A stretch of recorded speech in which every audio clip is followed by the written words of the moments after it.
견성 1편. 이 길에서 반드시 거쳐야 하는 과정 중 하나가 견성이다. 견성은 존재의 성품을 보는 것이며 본래 진면목을 알아차리는 것이다. 자신의 성품부터 존재 근원의 성품에 이르기까지 실체가 어떠한 속성을 지니고 있는지 밝히는 것인데, 대부분은 자신의 성품을 밝히는 곳에만 몰두하고 존재의 성품을 밝히는 것은 피한다. 왜냐하면 자신이 모르고 알 수 없는 영역이라고 생각하기 때문인데, 그것은 자신에 안주하려는 마음이 크기 때문이며 결코 밝히지 못할 성질의 것은 아니다.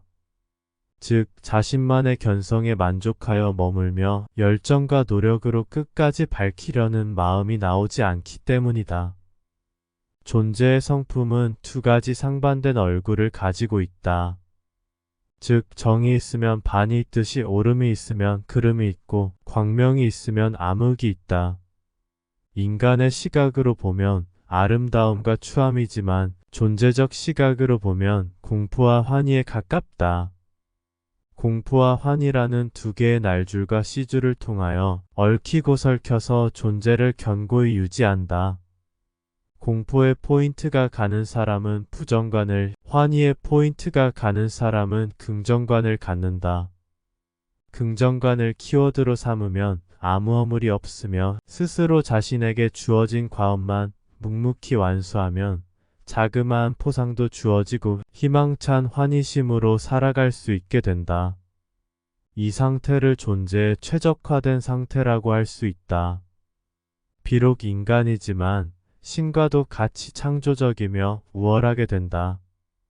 왜냐하면 그는 존재의 법칙을 잘 따르기 때문이다. 그러나 다만 이번 생이 그러하다고 다음 생도 같다는 보장은 없다. 즉, 이번 생에서 긍정관으로 살았다고 하여 다음 생에서도 긍정관으로 산다는 것은 확정되지 않는다. 또한 일정 기간 정해진 시간 동안 인간으로 살아야 한다. 그 정해진 시간은 인간의 시계로 대략 0년이다. 그렇게 모든 시간을 참고 견디며 희망차게 살다 보면 마침내 만기가 되고 그는 하늘나라의 관리자가 될 자격이 주어진다. 그때에 이르러 더 인간으로 살고 싶으면 다시 영년이 주어지고 더 이상 인간이기를 원하지 않으면 하늘나라에 새롭게 태어난다. 이것은 스스로 견성해 본 자만이 아는 비밀장이다. 존재의 성품이 어떠한지 스스로 밝혀보라. 그리고 부정관을 키워드로 삼으면 늘상 그와 함께한다. 괴로움은 자신의 그림자처럼 착 달라붙는다. 그리고 그 괴로움은 공포를 잉태하고 태어나며 자란다. 심해지면 공포를 못 견디고 자살도 하게 되는데, 도저히 벗어날 수 없는 절망 상태라면 과감히 자살하여 다시 태어나 새롭게 시작하는 것도 방법이다. 이번 생을 부정관으로 살았다고 하여 다음 생에도 부정관으로 산다는 보장은 없다. 또한 일정 기간 정해진 시간 동안 인간으로 살아야 한다. 그 정해진 시간은 인간의 시계로 대략 0년이다. 그렇게 모든 시간을 참고 견디며 고통스럽게 살다 보면 마침내 만기가 되고 그도 하늘나라의 관리자가 될 자격이 주어진다. 그때에 이르러 더 인간으로 살고 싶으면 다시 0년이 주어지고 더 이상 인간이기를 원하지 않으면 하늘나라에 새롭게 태어난다. 그러면 이런 존재에 대한 견성을 통하여 어떤 길이 더 지혜로우며 유리할까? 그것은 각자의 일상사이기에 각자의 선택이다. 원래 인류는 가득한 긍정관으로 시작하여 윤회를 거듭할수록 부정관적 세계관이 점점 더 드러나기 시작한다. 즉, 2억 년이 다 되었을 즈음에는 긍정관보다는 부정관이 온통 자신을 사로잡는다. 왜냐하면 거듭되는 윤회에 지쳤고 존재란 고가 가득함을 이미 깨침을 통하여 알아버렸기 때문이다. 그래서 부정관적인 사람을 보면 인간으로의 윤회가 얼마 안 남았음을 알게 되는 것이다. 긍정관으로 살아가는 사람에게는 노고의 대가로 환희심과 성공을 선물로 주지만 부정관으로 살아가는 사람에게는 노고의 대가로 깨침이라는 선물을 준다. 나름 공평한 것이다. 긍정관은 희망을 통하여 존재를 긍정하는 것이고 부정관은 고를 통하여 존재를 부정하는 것이다. 긍정관은 있는 그대로 놔두면 되고 부정관은 깨침에 어떻게 작용되는가?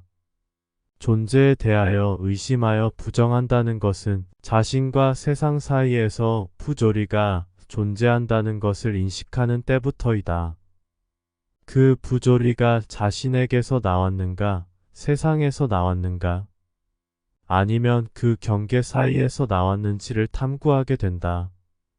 그러려면 자신을 들여다보아야 하고 세상을 들여다보아야 하며 그 경계에까지도 자신에게 어떻게 적용되는지를 살펴야 한다. 이것이 깨침의 길이다.